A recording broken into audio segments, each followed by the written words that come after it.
के जमाने में अगर कोई भक्त जाता है ना, लड़कों में खासकर लड़कों में अगर कोई भक्त जाता है भगवान के सामने एक ही चीज मांगता है कि भगवान बता दे क्या मांगता है।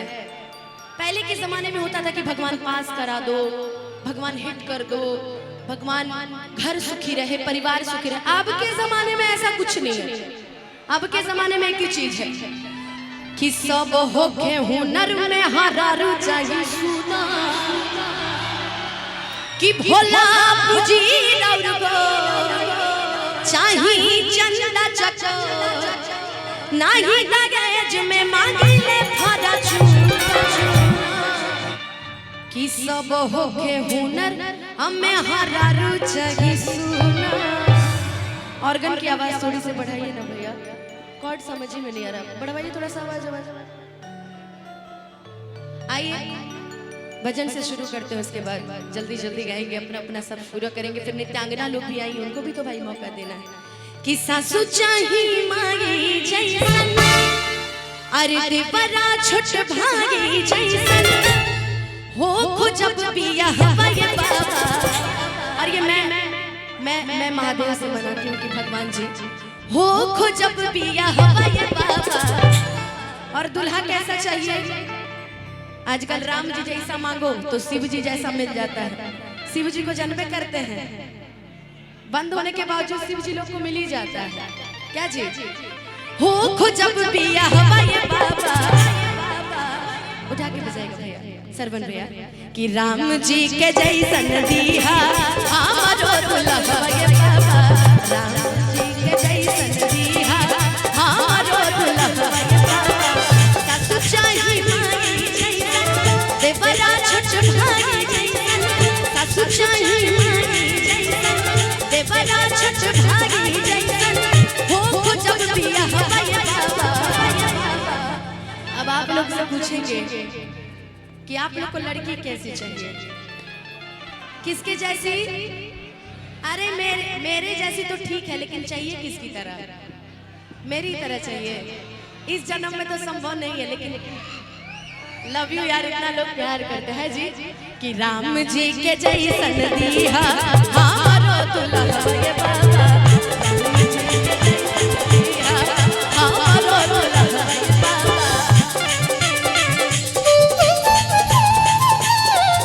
क्या बात पीछे भी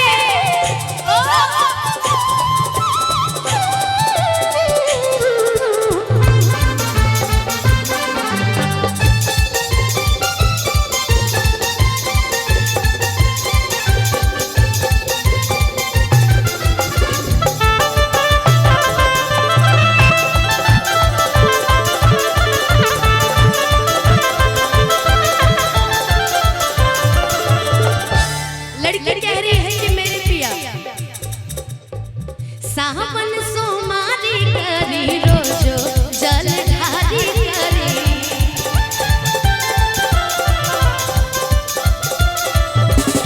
भंगिया धातुर चढ़ाई राम सेवदारी करी।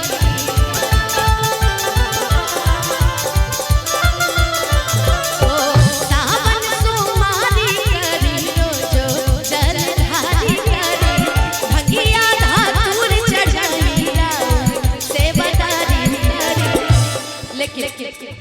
भाई ये मेरी अपनी इच्छा है, ये मेरा अपना प्रेम है। बरती हाय सन होके, बरती हाय सन होके, जिंदगी निभाए बाबा, राम जी के जैसन दिहा सुंदर दुल्हा हवाए बाबा, राम जी के जैसन दिहा हमारो दुल्हा हवाए बाबा।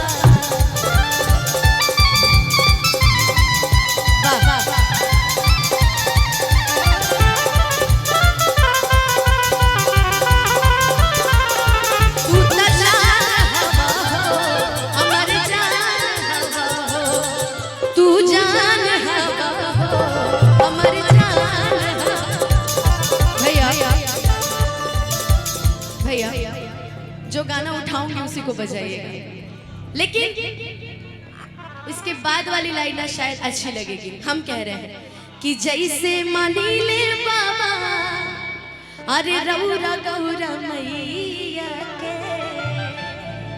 ओ सही दुलार प्यार हम पाई सैया कि जैसे मानी ले बाबा रौरा गौरा मैया के, जैसे हमारे अभी जीजा जी आए हुए हैं, हमारे रुपेश भैया के जीजा जी, जैसे वो हमारी दीदी को मानते हैं ना वैसे ही माने, है ना, कि जैसे मानी ले बाबा रौरा गौरा मैया के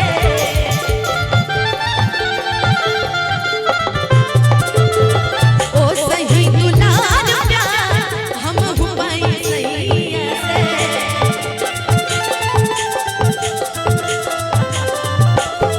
पंगा